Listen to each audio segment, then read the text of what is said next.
لوگ شرک یہاں سے شروع ہوئے ہیں۔ لوگ پتھروں کی تعظیم نہیں کرتے تھے، پتھروں کو نہیں پوجتے تھے، اور اگر پتھروں کی لوگ تعظیم کرتے تو کوئی بھی ہمیں پتھر زمین پہ نہ بچھانے دیتا، سڑکوں پہ نہ بچھانے دیتا، واش روم میں ہمیں پتھر نہ لگانے دیتا۔ اور لوگ پتھروں کی پوجا نہیں، پتھروں کی تعظیم نہیں، پتھروں کی مورتیوں کے پیچھے ان کے بزرگوں کی تصویریں ہوا کرتی تھی، وہ ان بزرگوں کو پوجا کرتے تھے۔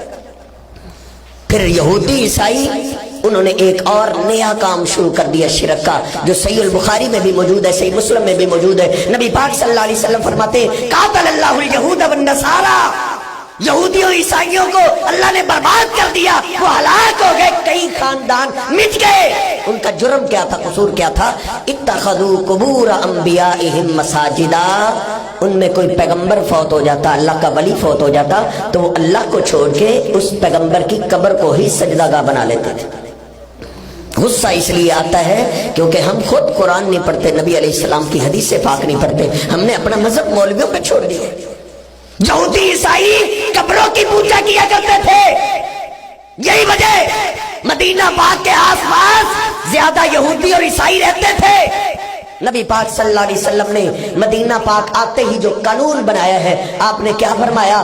ہم پہ ایمان لانے والا، ہمارے دین کو قبول کرنے والا، مجھے اللہ کا رسول ماننے والا، اس پہ یہ قانون ہے کہ وہ آج کے بعد قبرستان نہیں جائے گا۔ شروع اسلام میں قبرستان جانے پہ ہی پابندی تھی، بس جاؤ اپنی میت کو دفن کر کے آ جاؤ، پھر دوبارہ کوئی نہ جائے۔ پہلے اسلام نے، میرے محبوب پیغمبر نے، اللہ پاک نے اس امت کی تربیت کی ہے، قبروں کی زیارت کی اجازت بعد میں ملی ہے، پہلے تربیت ہوئی ہے، اللہ نے تربیت کی۔ اللہ کہتا ہے ان الذین تدعون من دون اللہ عباد امثالکم، اور اللہ کے سوا غیبی مدد کے لیے تم جن کو آواز دیتے ہو وہ تمہاری طرح کے بندے تھے، وہ تمہاری طرح کھاتے تھے، ان کو بھوک لگتی تھی، بھوک جاتی نہیں تھی جب تک کھانا نہ کھاتے، ان کو تمہاری طرح پیاس لگتی تھی، وہ تمہاری طرح کھاتے پیتے چلتے تھے، تمہاری طرح کے بندے تھے۔ قبرستان جانے پہ پابندی ہے، پہلے تربیت ہو رہی ہے۔ اللہ کہتا ہے 22واں پارہ سورہ فاطر والذین تدعون من دونہ ما یملکون من قطمیر، اللہ کو چھوڑ کے غیبی مدد کے لیے تم جس کو آواز دیتے ہو، یہ تو کھجور کے اندر جو گٹھلی ہے، گٹھلی کے اوپر ایک پتلا سا چھلکا ہوتا ہے، اللہ کہتا ہے یہ تو چھلکے کے بھی مالک نہیں ہے۔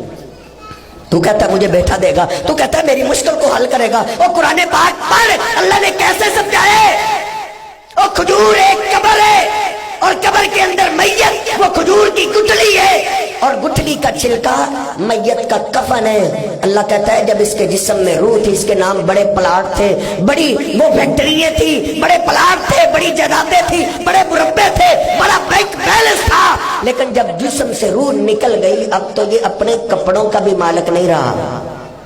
ما یملکون من قطمیر، یار ادھر بڑے سے بڑا بزرگ اور ولی آ جائے، آپ اور میں سارے مل کے اس کے کپڑے اتارنا چاہیں تو وہ کپڑے اتارنے دے گا؟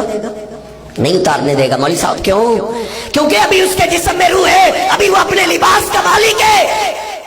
ارے اگر اسی اللہ کے ولی کے جسم سے روح نکل جائے پھر ہم اس کے کپڑوں کو پھاڑ کے بھی اتارتے ہیں تو روکتا ہے؟ کیوں نہیں روکتا؟ اللہ کا قرآن کہتا ہے ما یملکون من قطمیر، ارے جب روح جو نکل گئی ہے ابھی اپنے لباس، اپنے کفن کا بھی مالک نہیں رہا۔ اور قبر کی مٹی اس کے کفن کو چھین کے کھانا شروع کر دے، ضعف الطالب والمطلوب، یہ تو اتنا کمزور ہے قبر کی مٹی سے اپنا کفن نہیں چھڑا سکتا، تیری مشکل حل کہاں سے کرے؟ قبرستان جانے پہ پابندی ہے، پہلے تربیت ہو رہی ہے۔ 22واں پارہ سورہ فاطر اللہ کہتا ہے وما یستوی الاحیاء والاموات، زندہ اور مردہ کبھی بھی برابر نہیں ہو سکتے۔